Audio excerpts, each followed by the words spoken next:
Bonjour à tous, aujourd'hui, comme vous le voyez, on va travailler les congruences avec la démonstration d'une égalité, vrai pour tout antinaturel n, en congruence, ici, donc c'est modulo 5, n puissance 5 moins n, est toujours congru à 0, modulo 5, autrement dit, si on prend les choses un tout petit peu différemment, n puissance 5 est toujours congru à n, modulo 5. Alors comment on va démontrer une telle égalité ?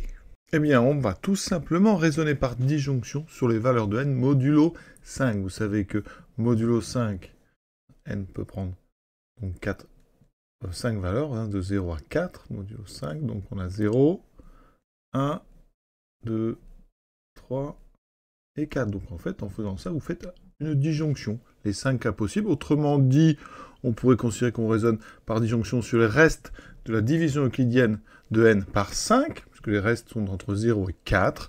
Et donc on va calculer pour chaque cas la valeur de n puissance 5, donc modulo 5. Et à chaque fois, il va falloir qu'on trouve donc la même valeur que n. Donc 0 puissance 5, ça fait 0. Ça, il n'y a pas de problème. Donc effectivement, vous voyez que là, on a bien n puissance 5 qui est congru à n modulo 5. Donc ici, pour 1 puissance 5 aussi, donc ça marche. Pour 2, alors 2 puissance 5. 2 puissance 5, c'est 32. D'accord, modulo 5, eh bien, 32, ça fait 2. Donc 2 puissance 5 est bien congru à 2 modulo 5. Donc ici, on a 2, donc c'est bon aussi. Pour 3, on va donc procéder pour 3. Alors, il y a plusieurs façons. On pourrait prendre 3 puissance 5, et dans ce cas, 3 puissance 5, comme 5, c'est 2 plus 2 plus 1, j'écrirais 3 au carré, fois 3 au carré, fois 3. Et donc, quand je passe modulo donc 5, ça me donnerait, donc ici, 3 au carré, ça fait 9. Donc 9 modulo 5, ça me ferait 4, fois donc 3 au carré, je viens de le dire, ça fait 4, multiplié par 3, tout ça modulo 5, donc vous voyez qu'on peut réduire ça assez vite. Alors on peut faire 4 fois 4, 16, donc 16 modulo 5, ça ferait 1, fois 3, ça ferait 3. Donc vous voyez, ça c'est quand on essaye de, sans forcément chercher d'astuce. Donc là, j'aurais un 16 qui vaut 1 fois 3, donc je retrouve bien, ici, 3 puissance 5 égale 3 modulo 5. Alors il y a d'autres façons de faire beaucoup plus rapides. L'idée, ça serait d'utiliser des nombres négatifs. Par exemple, ici, 4. Plutôt que de mettre 4, on pourrait mettre modulo 5. Si j'enlève 5, ça ferait moins 1. Et donc, au lieu d'avoir 4 fois 4 à faire, vous voyez, j'aurais moins 1 fois moins 1. C'est beaucoup plus facile à faire, parce que moins 1 fois moins 1, vous voyez, ça fait 1. Il me resterait 3 modulo 5.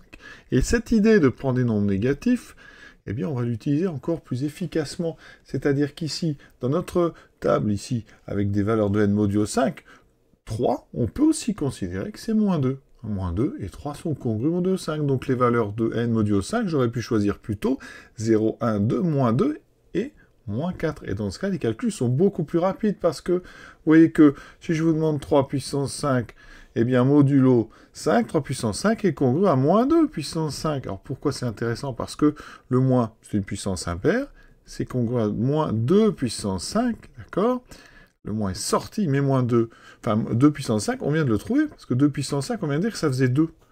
Donc 3 puissance 5 est donc congru à moins 2 modulo 5, et moins 2 modulo 5, c'est encore, en fait, 3. Donc on retrouve le même résultat, vous voyez, sans faire de nouveaux calculs, en utilisant juste celui d'avant. Donc c'est-à-dire que dans les tables comme ça, avec des valeurs modulo 5, on peut très bien essayer d'utiliser ça pour diminuer la taille des nombres. Alors, ça fait apparaître des moins, mais c'est pas gênant. Et regardez l'intérêt que ça va avoir pour 4. Si je dois calculer 4 puissance 5, 4 puissance 5, alors il y a plein de façons de le faire. Si on ne réfléchit pas, qu'on essaie d'utiliser au maximum des puissances, ça ferait 4 fois 4, d'accord, 4 fois 4, ça ferait 5 fois ce nombre-là. Alors évidemment, l'idée, c'est de plus faire des gros calculs, c'est de réduire au maximum chacun des facteurs. Et là, on pourrait, si on n'utilise pas les nombres négatifs, 4 fois 4, 16, on a dit que 4 fois 4, 16, donc modulo 5, ça ferait 1. Donc je retrouverai ceci, et vous voyez qu'on retrouve encore une fois 4. Voilà. Il y a beaucoup plus astucieux. Si j'utilise, eh bien, que des nombres négatifs. 4 modulo 5, c'est moins 1 modulo 5, donc ça fait moins 1 puissance 5, compatibilité avec les puissances, et moins 1 puissance 5, ça fait moins 1. Mais moins 1, eh bien, c'est encore 4. Donc vous voyez que modulo 5, n puissance 5, est toujours égal à n, même pour 4. Et vous voyez, l'intérêt ici, c'est d'amener ces nombres négatifs pour pouvoir faire des calculs beaucoup plus rapides. Alors, l'intérêt, c'est que la première colonne des tableaux, c'est 0, la deuxième, c'est 1, et la dernière, ici, eh bien, ce sera moins 1. Et l'avant-avant-dernière, ça sera moins 2. Donc, des fois, on peut comme ça retrouver des calculs qu'on a déjà fait par l'utilisation, justement, de ces modulos négatifs.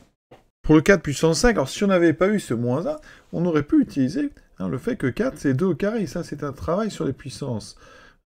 Parce que ici, 2 au carré puissance 5, si j'inverse, parce que moi je connais 2 puissance 5, je viens de le calculer, ça fait 2 modulo 5, donc 2 puissance 2 à puissance 5, ça fait 2 puissance 5 au carré. Oui, il y a inversion, jolie formule ça.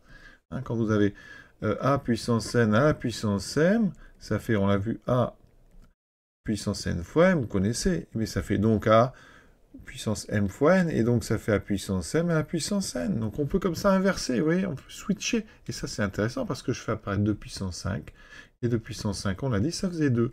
Donc je retrouve 2 au carré, modulo 5, je retrouve donc 4. Une autre façon intéressante, tout est intéressant de toute façon. Mais vous voyez que le plus rapide ici, c'était d'utiliser le moins 1 et le moins 2 modulo 5. Donc je vous souhaite une bonne fin de journée à tous, et à très bientôt pour d'autres équations et d'autres problèmes avec les congruences.